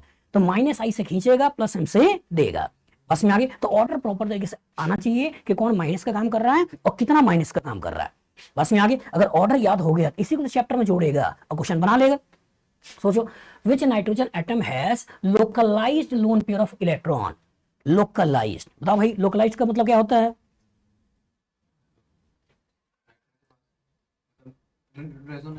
रेजोनेंस ना हो। गुड। जो रेजोनेंस में ना हो वो लोकलाइज्ड है, और जो रेजोनेंस में हो वो डीलोकलाइज्ड। तो सोचो क्या इसका लोन पेयर रेजोनेंस में है या नहीं है? A double bond B, C के पास लोन पेयर मतलब डीलोकलाइज्ड। क्या इसका लोन पेयर रेजोनेंस में है नहीं है? A double bond B, C के पास लोन पेयर मतलब डीलोकलाइज्ड। इसका लोन पेयर रेजोनेंस में है नहीं है? तो A double bond B, C के पास लोन पेयर मतलब डीलोकलाइज्ड। लेकिन यहाँ A double bond B, C double bond D, क्या इसका रेजोनेंस होगा? डबल बॉन्ड का रेजोनेंस होगा। तो ये क्या हो गया? लोकलाइज्ड। तो इसी को आगे बेस में पढ़ोगे कि इसका देने का पावर ज्यादा होगा या इसका देने का पावर ज्यादा होगा। तुम्हारा पैसा तुम्हारे जेब में, तुम्हारा पैसा दोस्तों की जेब में, कब आसानी से गरीब को पैसा दोगे? तो इसलिए इसका बेसिक कैरेक्टर ज्यादा होगा, उसका बेसिक कैरेक्टर कम होगा। यही आगे पढ़ने वाले हो। इसी का मान लो कभी रिएक्शन करना हो H प्लस से, तो ये लोन पेयर देगा, ये लोन पेयर देगा, जिसका पास पैसा ज्यादा होगा वो देगा। तो यही तो आगे रिएक्शंस की बात करेंगे। बस में आगे। सोचो इस नाइट्रोजन के पास पैसे हैं, लेकिन इसके खींचने वाला कौन है? COR, मतलब कीटोन का माइनस M लगा हुआ है। बस में आगे। लेकिन यहाँ पे जो नाइट्रोजन के पास लोन पेयर है, इसमें कार्बन कार्बन डबल बॉन्ड का माइनस हम लगा हुआ है, तो कीटोन ज्यादा खींचता है, डबल बॉन्ड ज्यादा खींचता है कीटोन। तो यहाँ पैसा ज्यादा है कि यहाँ पैसा ज्यादा है, कार्बन ये नाइट्रोजन के पास। तो कहने का मतलब ये है कि यही तो बेस में पढ़ने वाले हो, और क्या पढ़ने वाले हो, बस टर्म्स बदलते चले जाएंगे, लेकिन खेल इसी का होगा। बस में आगे, बस कभी बेस बोल देगा, कभी एसिड के साथ रिएक्शन बोल देगा, ये सब कहानियां सुनाता रहेगा। चलिए, अब रेजोनेंस के बाद जो कहानी निकली वो कौन सा है, हाइपर कंजुगेशन। समझिएगा, carbon carbon single bond, bond length कितनी है 1.54 एंगस्ट्रॉम, याद होना चाहिए। Carbon carbon double bond, bond length 1.34 angstrom. Triple bond, bond length 1.20 angstrom. Benzene single double दोनों की बॉन्ड लेंथ 1.39 एंगस्ट्रॉम। इसलिए जनरलाइज कर लेते हैं कि सिंगल की बॉन्ड लेंथ ज्यादा है, डबल की कम है, ट्रिपल की सबसे कम है।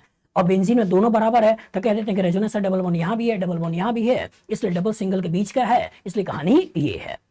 लेकिन हम एक्सपेरिमेंटली देखते हैं कि प्रोपीन में ये जो कार्बन कार्बन की बॉन्ड लेंथ है ये 1.49 एंगस्ट्रॉम है।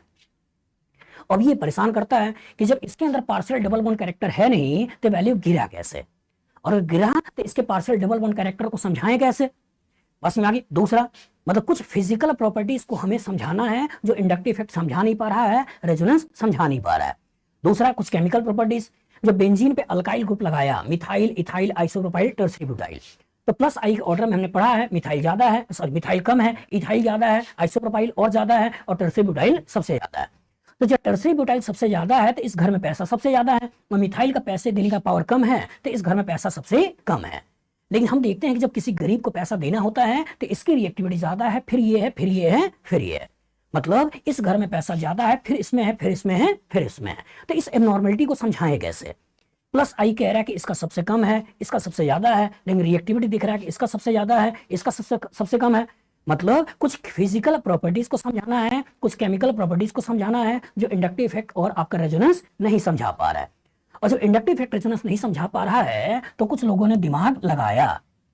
किसने लगाया, एक थे बेकर और दूसरे थे नाथन, इन्होंने दिमाग लगाया और इन्होंने क्या किया, इन्होंने बोला कि सिग्मा पाई को मिला देते हैं और एक नया कॉन्सेप्ट लगा देते हैं। और जो सिग्मा पाई को मिलाकर नया कॉन्सेप्ट लगाया, उसी कॉन्सेप्ट को क्या बोलते हैं, हाइपर कंजुगेशन। उन्होंने बोला कि अगर कार्बन कार्बन डबल बॉन्ड का नेचर इलेक्ट्रॉन विड्रॉइंग है, अगर इसके पैसे को ऊपर खींच लें तो यहाँ निगेटिव, यहाँ पॉजिटिव बन जाएगा, और जो ही यहाँ निगेटिव बन गया तो ए डबल बॉन्ड भी सी के पास निगेटिव, हम इसका रेजोनेंस करा सकते हैं।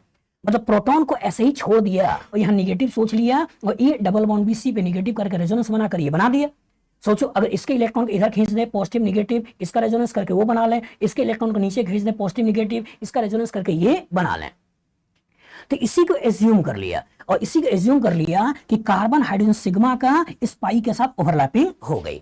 और जो कार्बन हाइड्रोजन सिग्मा का पाई के साथ ओवरलैपिंग हो गया, इसी ओवरलैपिंग को एक नया नाम दे दिया, और नाम क्या दे दिया है, हाइपर कंजुगेशन। और सोचो यहां अगर 3 हाइड्रोजन होंगे तो इस तरह के 3 स्ट्रक्चर बनेंगे, अगर यहाँ पे 2 हाइड्रोजन होंगे तो इस तरह के 2 स्ट्रक्चर बनेंगे, और यहाँ अगर 1 हाइड्रोजन होगा तो इस तरह के 1 स्ट्रक्चर बनेगा, और यहाँ कोई हाइड्रोजन नहीं होगा इस तरह कोई स्ट्रक्चर नहीं बनेगा। तो क्या इसका डोनेशन कम और इसका डोनेशन ज्यादा, हमने समझा दिया नहीं समझा दिया, समझा दिया। क्या हमने यहाँ पे पार्शियल डबल बॉन्ड कैरेक्टर को भी समझा दिया नहीं समझा दिया, और जो पार्शियल डबल बॉन्ड कैरेक्टर समझा दिया मतलब बॉन्ड लेंथ कम होना समझा दिया, और इलेक्ट्रॉन डोनेशन समझा दिया ज्यादा, मतलब इसका इलेक्ट्रॉन डोनेशन बढ़ गया मतलब रिएक्टिविटी बढ़ गई, और इसका इलेक्ट्रॉन डोनेशन कम हो गया मतलब रिएक्टिविटी कम हो गई। तो सोचो इंडक्टिव इफेक्ट नहीं समझा पा रहा था, इसलिए आपने हाइपर कंजुगेशन को लगाया। तो हाइपर कंजुगेशन ज्यादा डोमिनेटिंग है, इंडक्टिव इफेक्ट ज्यादा डोमिनेटिंग है, हाइपर कंजुगेशन। तो 3 तरह के इलेक्ट्रॉनिक इफेक्ट आए, पहला कौन सा है, इंडक्टिव इफेक्ट, दूसरा रेजोनेंस, तीसरा हाइपर कंजुगेशन। बस में आगे, तो हाइपर कंजुगेशन में अभी तो तुमने देखा है जो कार्बन कार्बन डबल बॉन्ड का बगल वाले कार्बन के पास हाइड्रोजन है उसका केस, लेकिन और कहां हो सकता है, तो और कहानी में कहां किरदार आ सकता है, तो वो हो सकता है sp3 कार्बन जिसके पास कम से कम एक हाइड्रोजन हो, उसके बगल में कार्बन को पॉजिटिव हो, फ्री रेडिकल हो, कार्बन कार्बन डबल बॉन्ड हो, या कार्बन कार्बन ट्रिपल बॉन्ड हो। मतलब हमें कार्बोकेटाइन में सोचना है, हमें फ्री रेडिकल में सोचना है, हमें carbon carbon double bond alkyne में सोचना है, या बेंजीन में सोचना है, नेफ्थलीन में सोचना है, एंथ्रासीन में सोचना है मतलब एरोमेटिक हाइड्रोकार्बन में सोचना है, या कार्बन कार्बन ट्रिपल बॉन्ड मतलब अल्काइन में सोचना है। कितना होगा, अगर नंबर निकालना है तो इसको घेर लेना है, और घेरने के बाद बगल वाले कार्बन में जितने हाइड्रोजन है उतने हाइपर कंजुगेशन सोच लेना है। जैसे अगर सोचो इसी कार्बोकेटाइन में बोले तो इसको घेर लिया, यहाँ 3 यहाँ 3 यहाँ 3, कितने हाइपर कंजुगेशन 9। इसमें पूछा तो इसको घेर लिया, यहाँ 3 यहाँ 3, कितने हो गए 6। इसमें पूछा तो इसको घेर लिया, 3 3 और 2, कितने हो गए 8। इसको पूछा, इसको घेर लिया, 3 3 2 2, कितने हो गए 10। इसमें पूछा, इसको घेर लिया, यहाँ कितने हैं 1 1 हाइपर कंजुगेशन, इसमें घेर लिया, कितने हो गए 6। बस में आगे इसको घेर, इसमें होगा या नहीं होगा, कार्बेनाइन है, carbocation free radical double bond triple bond, मतलब नेगेटिव चार्ज में हाइपर कंजुगेशन नहीं सोचना है। इसी से बेंजीन के ऊपर इथाइल लगा दिया, यहाँ कितने हैं 2 हाइपर कंजुगेशन, इसको ले लिया, यहाँ कितने हैं 4, 2 यहाँ 2 यहाँ 4 हाइपर कंजुगेशन। डबल बॉन्ड के ऊपर के हाइड्रोजन को हाइपर कंजुगेशन इन्वॉल्व नहीं करते हैं, हमेशा कार्बन क्या होना चाहिए sp3 कार्बन, उसके ऊपर कम से कम एक हाइड्रोजन, अब बगल में carbocation free radical carbon carbon double carbon carbon triple. एक बार आईटी ने एडवांस में ओवरलैपिंग का नेचर भी पूछा है कि जब हम अल्कीन की ओवरलैपिंग करा रहे हैं तो इस केस में क्या है, कार्बन हाइड्रोजन सिग्मा का कार्बन कार्बन पाई के साथ ओवरलैपिंग है। लेकिन जब कहानी में कार्बोकेटायन है तो कार्बोकेटायन का मतलब क्या है, कहानी के अंदर कुछ किरदार ऐसे है और यहां तुमने ऐसा कार्बोकेटायन बनाया है। तुमने पढ़ा है इसके इलेक्ट्रॉन को ऊपर कर देते हैं नेगेटिव, यहाँ पॉजिटिव। तुमने पढ़ा है ए के ऊपर नेगेटिव बी के ऊपर पॉजिटिव, क्या रेजोनेंस होता है नहीं होता है, होता है। तो इसका इसी कार्बन हाइड्रोजन सिग्मा का इसके वैकेंट ऑर्बिटल से ओवरलैपिंग करा दिया। तो जो कार्बोकेटायन के टर्म्स में समझाना होगा तो क्या बोलना है, कार्बन हाइड्रोजन सिग्मा का वैकेंट ऑर्बिटल से ओवरलैपिंग है। लेकिन जब आपका कार्बन कार्बन डबल से समझाना है तो क्या बोलना है, कार्बन हाइड्रोजन सिग्मा का इसके पाई के साथ ओवरलैपिंग है। तो यहाँ पाई एपी ऑर्बिटल की ओवरलैपिंग बोलनी है और यहाँ आपका वैकेंट ऑर्बिटल से ओवरलैपिंग बोलना है। तो टर्म्स अच्छे से आना चाहिए, एडवांस के समय ये पूछा है। कितना होगा, तो मैं क्या बोल रहा हूँ, carbocation free radical carbon carbon double carbon carbon triple bond को घेर लो। अब बगल वाले कार्बन जितने हाइड्रोजन होंगे उतने हाइपर कंजुगेशन सोचना है। इसके दूर से कोई मतलब नहीं है, सारा खेल इसके बगल वाला, और इसके बगल वाले को गिन लेना है कितने हाइड्रोजन है, हाइपर कंजुगेशन का नंबर निकल जाएगा। बना लोगे। तो कोचिंग वाले कभी कभी इसी हाइपर कंजुगेशन को छोटा करते हैं तो क्या लिखते हैं H, लेकिन हम क्या लिखेंगे HC, क्योंकि हम HC वर्मा सर से थोड़ा इंस्पायर्ड है।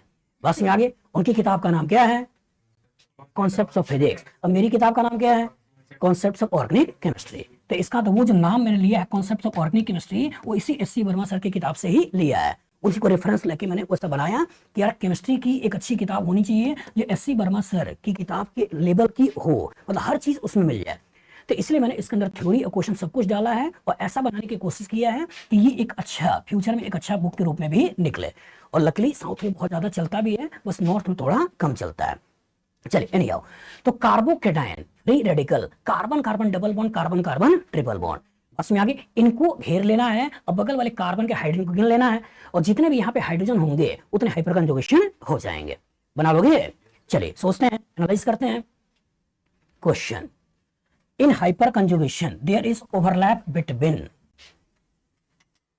p and pi, 2p 2 pi d pi और यहां सिग्मा p।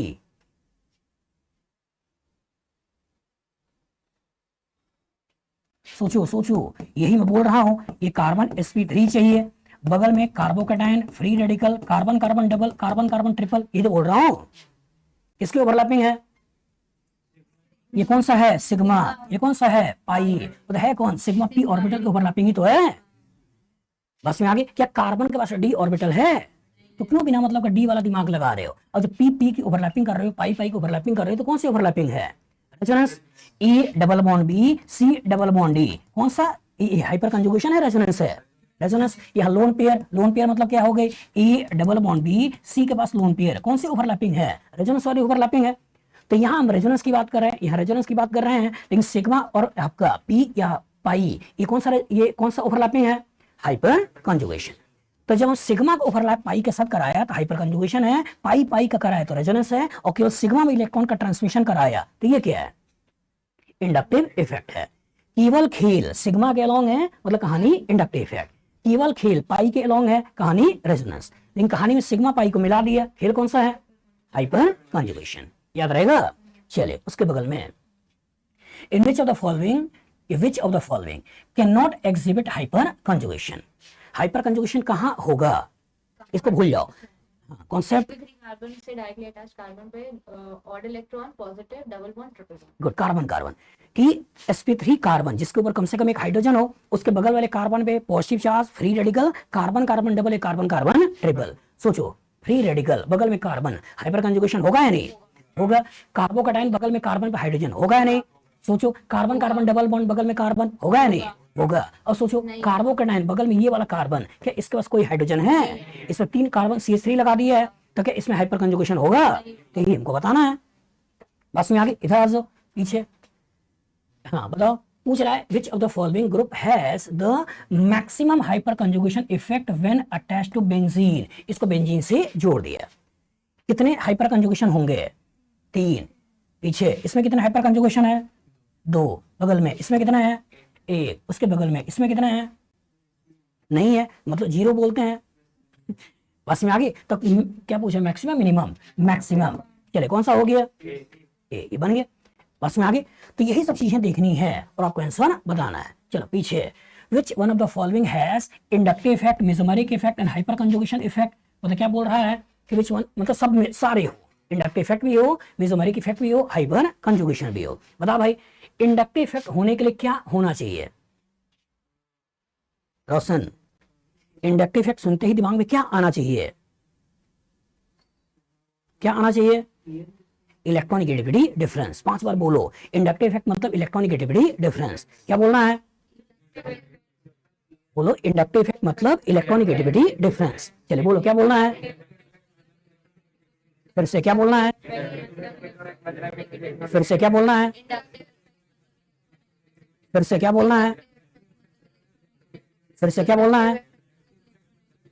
रेजोनेंस मतलब वो तो केसेस हैं। रेजोनेंस मतलब एटॉमिक ऑर्बिटल की ओवरलैपिंग। जितना अच्छा ओवरलैपिंग होगा उतना स्ट्रॉन्ग रेजोनेंस होगा। हम फ्लोरीन को पहले, फिर क्लोरीन, फिर ब्रोमीन, फिर आयोडीन क्यों लेते हैं? क्योंकि कार्बन कार्बन 2p है, फ्लोरीन 2p है, 2p ओवरलैपिंग। उसमें आगे क्लोरीन में 3p ओवरलैपिंग, ब्रोमीन में 4p ओवरलैपिंग, आयोडीन में 5p ओवरलैपिंग। तो 2p 5p ओवरलैपिंग अच्छा, 2p 4p ओवरलैपिंग अच्छा, 2p 3p ओवरलैपिंग अच्छा, 2p 2p ओवरलैपिंग अच्छा। इसलिए पहले फ्लोरीन, फिर क्लोरीन, फिर ब्रोमीन, फिर आयोडीन। बस में आगे। लेकिन इंडक्टिव इफेक्ट क्या है? इलेक्ट्रॉनिगेटिविटी का डिफरेंस। तो फ्लोरीन, क्लोरीन, ब्रोमीन, आयोडीन, किसकी इलेक्ट्रॉनिगेटिविटी ज्यादा है? फ्लोरीन। इसलिए कार्बन फ्लोरीन ज्यादा खींचेगा, तो सिग्मा के लॉन्ग खींचेगा लेकिन पाई के लॉन्ग देगा। बस में आगे। तो जब इंडक्टिव इफेक्ट बोले तो दिमाग में क्या आना चाहिए? इलेक्ट्रॉनिगेटिविटी डिफरेंस। जो रेजोनेंस बोले तो क्या आना चाहिए? Overlapping of atomic orbital. इसलिए OH का ज्यादा है, OR का कम है। क्यों है? क्योंकि कार्बन का स्टेरिक फैक्टर आ गया जो रेजोनेंस को पुअर करेगा, स्टेरिक फैक्टर आ गया। NH2 का ज्यादा है, फिर NHR का, फिर NR2 का। क्यों है? क्योंकि एक R फिर 2 R स्टेरिक फैक्टर ओवरलैपिंग को खराब बना रहा है। बस में आगे। तो जितना अच्छा ओवरलैपिंग उतना अच्छा रेजोनेंस। बस में आगे। OH का प्लसन ज्यादा, SR का प्लसन ज्यादा। सोचो, मान लो कभी कार्बन कार्बन डबल बॉन्ड से OH लगा हो, कभी कार्बन कार्बन डबल बॉन्ड से SH SR लगा हो, तो कौन ज्यादा देगा? OH। क्यों? Carb oxygen 2p orbital, carbon 2p orbital, 2p 2p की ओवरलैपिंग, और सल्फर मतलब 3p 2p की ओवरलैपिंग। कौन अच्छा होगा? 2p 2p। तो मतलब रेजोनेंस मतलब एटॉमिक ऑर्बिटल की ओवरलैपिंग, इंडक्टिव इफेक्ट मतलब इलेक्ट्रॉनिगेटिविटी का डिफरेंस, और मेसोमेरिक मतलब वही है रेजोनेंस, मतलब एटॉमिक ऑर्बिटल की ओवरलैपिंग। बस में आगे। हाइपर कंजुगेशन मतलब सिग्मा और पाई sp3 कार्बन पे हाइड्रोजन, उसके बगल में carbocation free radical, carbon carbon double, carbon carbon triple. मकारी नहीं करना है। क्या बोलना है? Carbon carbon double, carbon carbon triple. केवल डबल ट्रिपल बोला तो कभी कभी कार्बन ऑक्सीजन को भी खींच लोगे। बस में आगे। तो इसलिए केयरफुल रहिए, carbon carbon double, carbon carbon triple पूरा बोलना है। चल अब बता भाई, which one of the following inductive effect, क्या इसके अंदर इंडक्टिव इफेक्ट है या नहीं है? रेजोनेंस नहीं है। उसके बगल में इसमें इंडक्टिव इफेक्ट है या नहीं है? है। CH3 का प्लस आई सोच सकते हो, लेकिन रेजोनेंस नहीं है। ये डबल बॉन्ड भी C है, C के ऊपर ना ही पॉजिटिव है, ना ही नेगेटिव है, ना ही लोन पेयर है, ना ही रेडिकल है, ना ही आगे डबल बॉन्ड, ना ही ट्रिपल बॉन्ड, तो रेजोनेंस नहीं है। इसमें इंडक्टिव इफेक्ट है या नहीं है? है। क्यों है? क्योंकि दादाजी बैठे हैं, ऑक्सीजन खींच रहे हैं। बस में आगे। रेजोनेंस है या नहीं है? है। ए डबल बॉन्ड भी, C डबल बॉन्ड भी। हाइपर कंजुगेशन है या नहीं है? हाँ है, केवल है बोल सकता था। कार्बन कार्बन डबल बॉन्ड, बगल में कार्बन हाइड्रोजन। बस में आगे। तो कहने का मतलब ये कार्बन कार्बन डबल बॉन्ड, बगल में कार्बन के पास हाइड्रोजन, तो इसको देखें तो ये हाइपर कंजुगेशन है, इसको देखें तो रेजोनेंस है, इसको देखें तो -I है। यही हमारा आंसर है। चलो पीछे। इसमें इंडक्टिव इफेक्ट है या नहीं है? कहाँ है? हाँ है, नहीं है? अरे एक बार बोला कर यार सोच के, इसको बार बार भी समझा रहा हूँ तो धीरे धीरे वही कहानी पहुंच जा रहा है। सर, है सर, केवल है या नहीं? केवल है बोल सकता है, सब कार्बन ही कार्बन तो है। और जब केवल ही कार्बन कार्बन क्यों सोच रहे हो? कहाँ इलेक्ट्रॉनिगेटिविटी का डिफरेंस आ रहा है? ये भी अल्कीन, ये भी अल्कीन, कहीं डिफरेंस है?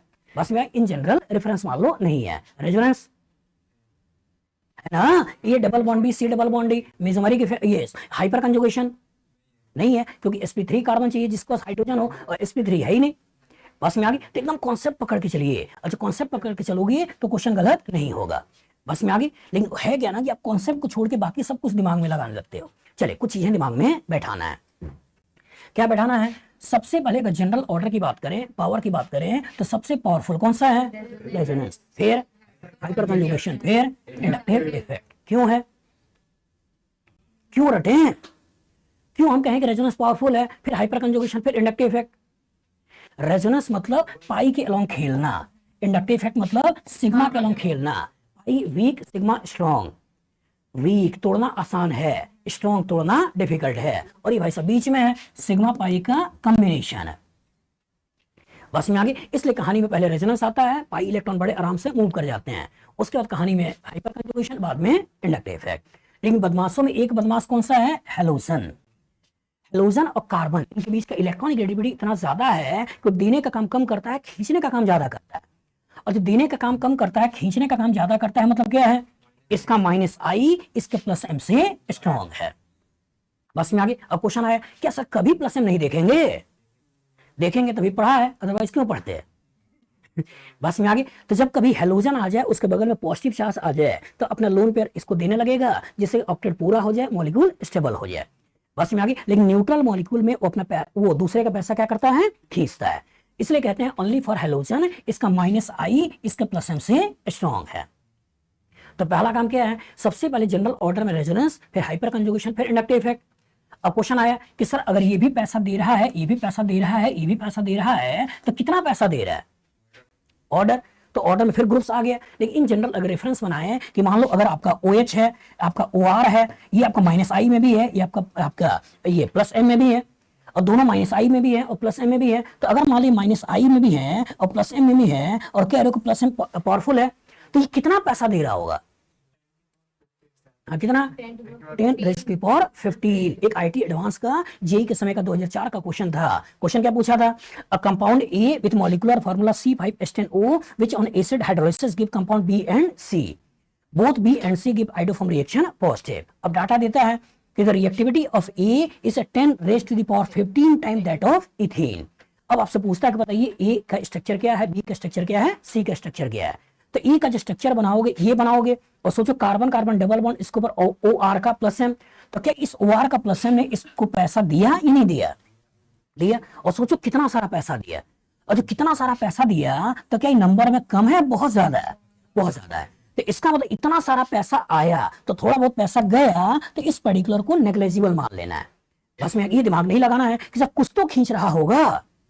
बस में कुछ तो वाली बीमारी से क्या करना है? अपने आप को बचाना है कि कुछ तो खींच रहा होगा। बस में आगे इस बीमारी को क्या करना है?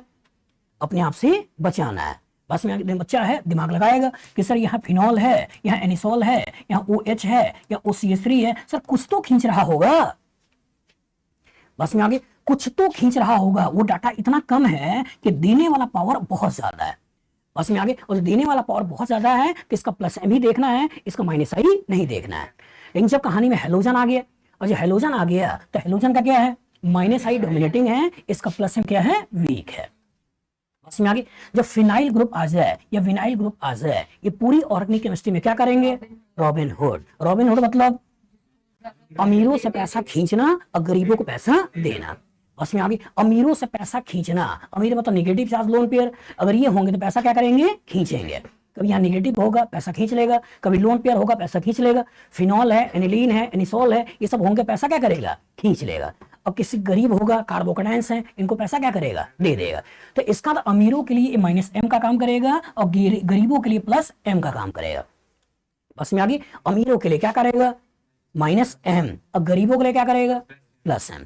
बस में आगे। तो इसलिए दिमाग में रखना है कि फिनाइल ग्रुप या विनाइल ग्रुप पूरी ऑर्गेनिक केमिस्ट्री में क्या करेगा? Robin hood. और जो आपको अच्छे से याद रखना है, क्या याद रखना है? Order plus M minus M plus I minus I. बताओ प्लस एम सबसे पहले, फिर फिर फिर फिर फिर फिर फिर O माइनस कहां से आएगा? फिनॉल चैप्टर से प्रोटॉन खींचोगे फिनॉक्साइड बनेगा O-। बस में आगे NH2 aniline, NHR N alkyl aniline, NR2 N dialkyl aniline. बस में आगे OH मतलब फिनॉल, OR एनिसोल, NaCOR मतलब है क्या, एनिलीन की रिएक्टिविटी कम करेंगे, एसिटिक एनहाइड्राइड से रिएक्शन करेंगे और उसको एसिटामाइड वगैरह बनाएंगे। याद आया? ठीक है, एसिटेनिलाइड बनाएंगे, एसिटेनिलाइड बनाएंगे, पीएच NaCO-CH3। बस में आगे फिनॉल की रिएक्टिविटी कम करेंगे, उसको एसिटिक एनहाइड्राइड से रिएक्शन करके PHOCO-CH3 बनाएंगे। बस में आगे तो इसलिए पहले NHR आएगा, सॉरी NaCOR आएगा, फिर OCOR आएगा। बस में आगे और उसके बाद फ्लोरीन, क्लोरीन, ब्रोमीन, आयोडीन।